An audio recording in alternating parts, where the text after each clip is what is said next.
in your presentation, you made several references to Singapore and alluding to Singapore's success, perhaps. I think many of us who live in Singapore, or observers of Singapore from the outside, with some kind of commitment to some form of democracy, find Singapore to be a very vexing case. Because it is true that for all our criticisms, we often see that the results seem to suggest that the democratic deficits may actually be one of the reasons why Singapore succeeds in the way that it has, which is a very difficult realization to come to accept.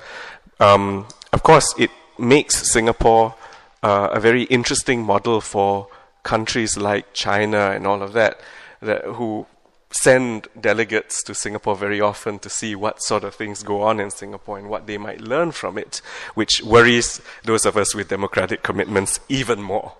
But I want to maybe limit my remarks to a discussion of Singapore's political culture and how it has come about since the independence in 1965, and then perhaps a hint at why the status quo, or the way we have codified this approach to governance and policy making, may not be so sustainable going forward. So I'll inject a little bit of pessimism to the profound optimism that you have pointed at. So I think an interesting transition is that point in Singapore's history from the 1970s to the 1990s or so, a period in Singapore's history that we often describe as a developmentalist, high developmentalist period. This was the time that Singapore was often described in the same breath as South Korea, Hong Kong, Taiwan, and so on, as economies that demonstrated double-digit growth rates, high incomes, a commitment to technology, and so on. And observing Singapore at that time, you would have identified a few features. For instance, we saw the rise of the administrative state, the state that was made up of technocrats who were earlier on pooled from a scholarship system based on meritocratic terms that basically attracted the best performing students at the school system, gave them scholarships, sent them off to Oxford, Cambridge, the Ivy Leagues, and then brought them back and committed them to the public service for a period of about 8 years. So it's a monopolization of talent and elite in the public sector, and it seemed at the time, coming out of the 60s, where Singapore was had a profound sense of its own vulnerability and scarcity. In the 70s and 80s, this was a manifestation of how to deal with scarcity. You would harness the best minds towards the most important function of your society, public leadership. And that became, I think, the basis of the sort of elitist form of government that we now see in Singapore, and which is actually the basis of the kind of authoritarianism that we still see in softer forms today. The authoritarianism is not one that is based on force or identifiable coercion, but the sense that Singaporeans have, ordinary Singaporeans have, of how important it is to have high-performing, high-capacity, results-driven government that takes you, as the slogan in Singapore goes, from third world to first world in a very short period of time. In the 80s, we all remember in Singapore that the government pointed to Switzerland and said, in 1984, the government said, in 15 years' time, we want to catch up with Switzerland's standard of living, right? And of course, it was a very, very vulgar way of thinking. It was the GDP. He was thinking about GDP. But it was this sense that you would have aspirational benchmarks. You would look at other countries and you would learn from them and try to achieve what they have achieved as well. So in numerical terms, the gap was closed in 10, not 15 years. But again, this points also to a very narrow sense of what standard of living means. And I give this example because this approach to government, which is based on figures, which is based on the economy, which is based on material advancement and development, is an approach to government that today is being challenged in Singapore. In part, this is a simple story about liberalisation.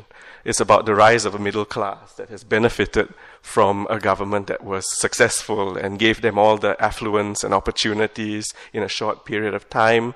A middle class as well as a younger generation of Singaporeans who didn't have to live through the intense survivalist period of the 60s and have a different set of expectations, a different set of values, and who demand more.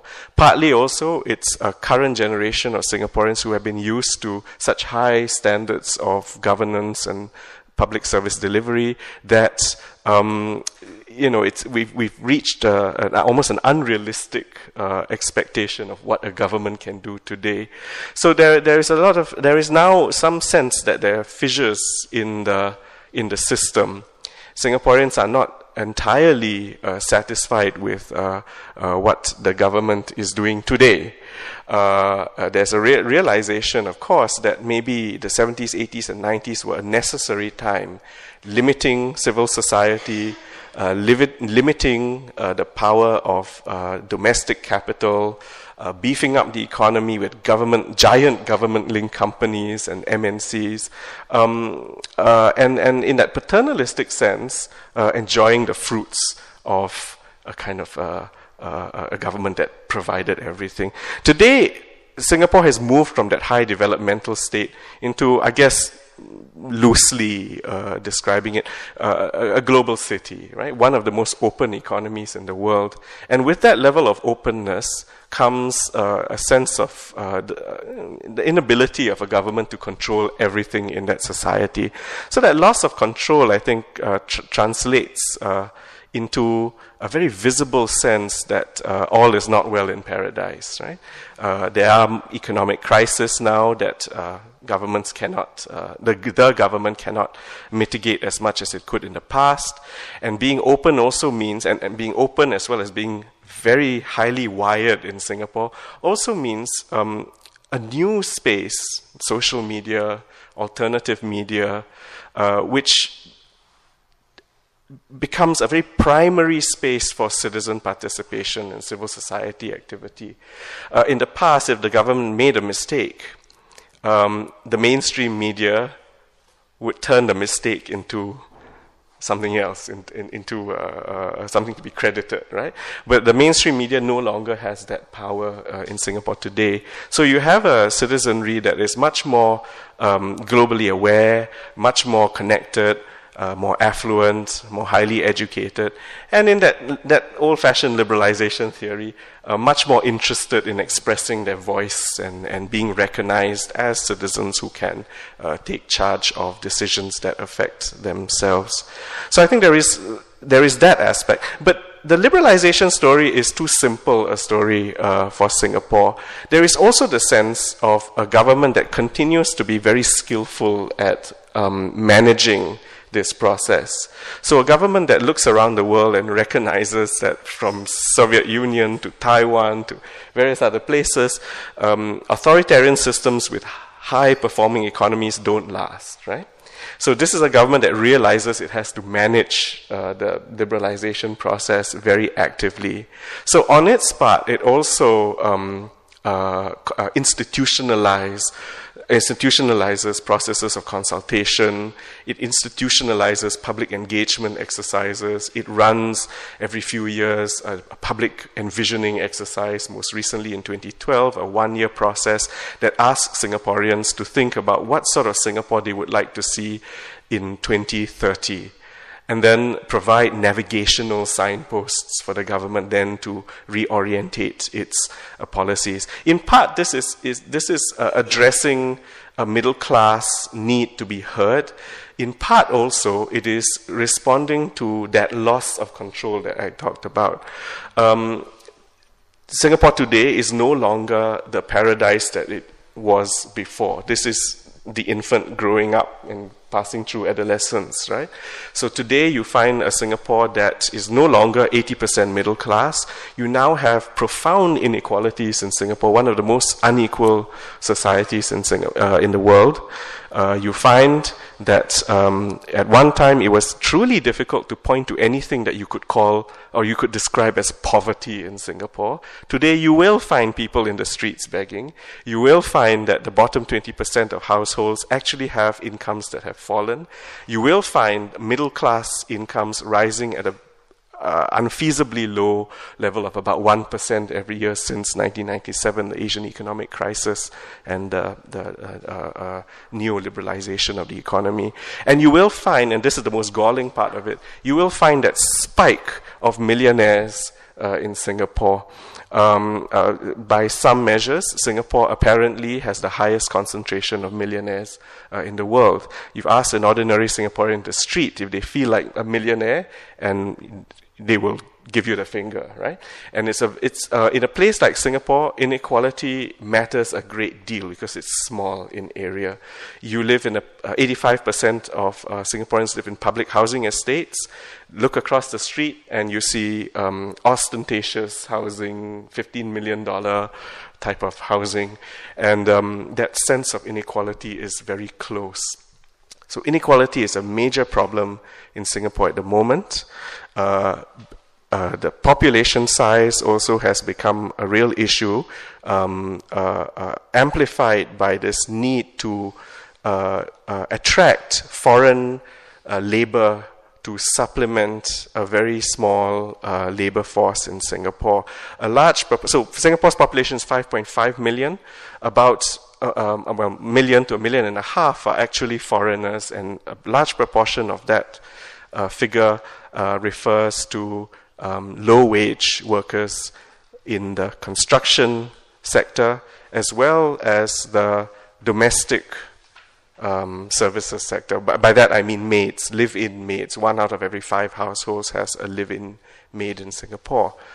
And then also the services sector in hospitality and so on, also foreigners. So Singapore's always been global in its orientation. It's always been used to seeing foreigners. But in the last 10 years of when we've seen this liberalization of immigration policy, that pace of immigrants coming into Singapore has been too much for Singaporeans to take. So we're seeing little signs now of xenophobia, a thing that we would never have seen in Singapore before. It's also problematic because it also shows a rather regressive economy that's dependent on low-wage labor instead of focusing on on raising productivity and technology. So it's an economy now that's become very dependent on low-wage labor and has become comfortably dependent on low-wage labor. And I say this as an example to point, and this is my last point, which is a government that was experimental in the 60s, 70s, and 80s, a government that took very bold steps to bring what really was a third world society into a first world type of situation, has lost that capacity to take brave steps, has lost that capacity to experiment. In part, it's because in the past it was from a low base. Anything you did would have benefited most people. Today, you make a policy in this direction, some will benefit, others will lose from it. So the politics are a different calculus now, and politicians are less courageous, I think, to make bold moves. So it's interesting because you're saying something very similar about Switzerland, and I'm saying something very similar about Singapore, but we're coming from very different directions. In the 90s, I'll end with this, in the 90s we had 2 scenarios. Our first scenarios were done in the 1990s. One of them was called Singapore a nation divided, and there was the idea that you had the different ethnic groups, different income groups, and in 15 years' time, Singapore would just not be able to cohere as a nation anymore. We're seeing some signs of that today. Second scenario was called Hotel Singapore. the idea that Singapore became such a global city that people had no longer had attachments to Singapore as a country, but simply checked in and out to do business, and there was no longer an emotional basis that is important for legitimacy. So I think I end with those comments. Sorry, but Kenneth, now since we're now still talking about this sort of decision makers, decision area issue, how are decisions made in Singapore? What's the kind of the command chain, and how important is it in Singapore that you're actually working in this city state, that you actually have this sort of urban core you're working on and you're working with? I think again, it's a very it's that Westminster tradition, right, which is very concentrated in terms of power residing in the executive. So the cabinet is a very major player. In fact, the most powerful organ within Singapore. As for zoning and planning, all these kinds of things, we have documents, 50-year concept plans and 10-year master plans, that kind of thing, which is mostly done by the Urban Redevelopment Authority, which is a statutory board under the National Development Ministry. So there are these agencies that look after these kinds of technical aspects of planning Singapore's space. I understand also that other so Singapore has this thing about whole of government approach, right?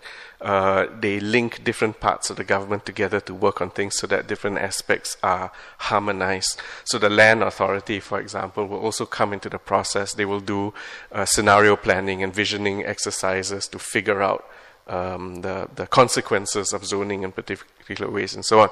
And once these things are produced, there is also a public consultation process where citizens are invited to submit their views, and I think it happens. I'm not very sure, but I think there are submissions. Whether those submissions amount to very radical changes or not, I'm not entirely sure. Today we're seeing a new factor in the way that things are decided upon, and it's the rise or the return of civil society.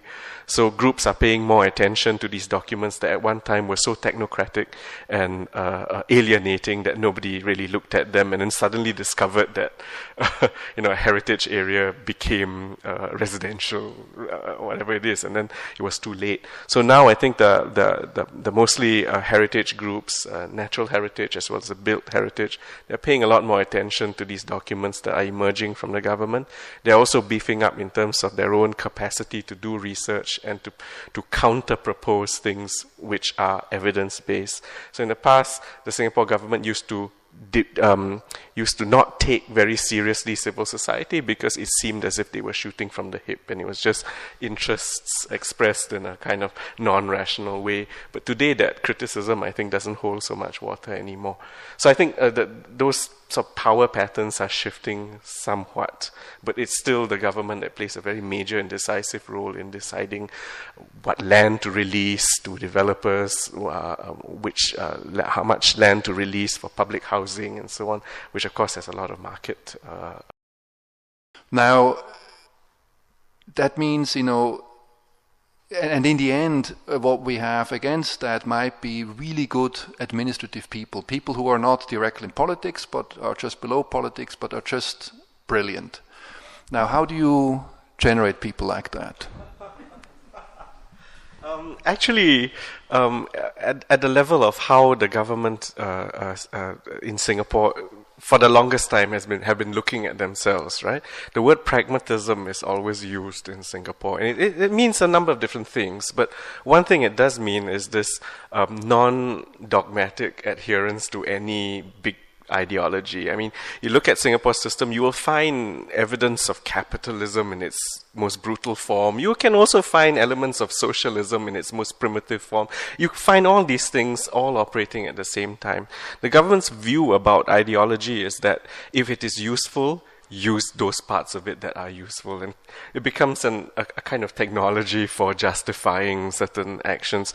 Pragmatism in this sense means really just an adherence to results, and whatever ideological maneuver that you might choose, if it's useful, do so, and galvanize the people accordingly. But this sense of being non-ideological, in a sense of not even understanding what left and right means in Singapore, is actually quite true. It's only recently, right, and this is partly to do with social media, it's partly to do with the rise of inequality, that an idea of the left is emerging in Singapore, or a center-left, is emerging in Singapore. But before that, it was a non-ideological, and partly, again, buttressed by this 1970s, 80s administrative state that de-ideologized a lot of its policy making. I mean, not to say that it successfully did it, because of course no ideology is an ideology, right? So, but they kind of and the problem, I think, with pragmatism is that while it was flexible, adaptive, and technical, if you like, after a while it came to look and smell a lot like neoliberalism. So what was pragmatic and usefully so in Singapore today actually is pro-growth, it's open economy, it's investment orientation, and that's why it's provoked the rise of something like a left in Singapore where we didn't used to see such things. So the no ideology is one aspect, but your question was also how do you get leaders of this kind, right? And there's actually a very elaborate system, which is sometimes described as meritocratic in Singapore. It begins, as I said earlier, with this scholarship system, right? That actually harnesses the smartest students into public service through a bonded scholarship system. Very prestigious and very, very, very competitive scholarship system. That's one. The other is pay. And this may be a cynical thing, but the belief, particularly in the 90s, was that if you don't pay your politicians and public servants well, the smartest ones will go into the private sector and you will lose that core. So they tried to peg these salaries to the private sector as much as possible, to such a degree that our politicians, I think, are probably the highest earning politicians in the world. The top civil servants are earning $1 million salaries, right? So it does a few things. One is it attracts your best people into public sector. Secondly, it compensates them for what is seen sometimes as not a kind of a difficult job. And thirdly, and importantly, I suppose, is an element of Singapore's system which is very, very key: the non-corrupt aspect of it, right? So the belief is that if you pay your public servants very well, your political leaders well, they'll have less reason to find supplementary income through corrupt means. It also means that the opportunity cost of doing corruption is very high, so the risks are just not worth it to take. So this is one way of doing it: harnessing the best people from young, and then paying them well so that they stay in the system, and then use a performance-based approach to rewarding them. So the administrative service people, it's brutal, the analysis, right? They are assessed every year. 1,000 of them are ranked every year. The bottom layer are removed from the elite service every year so that those who are rising up can fill those places. So it's a very, very fluid circulation of elite talent, if you like. I think you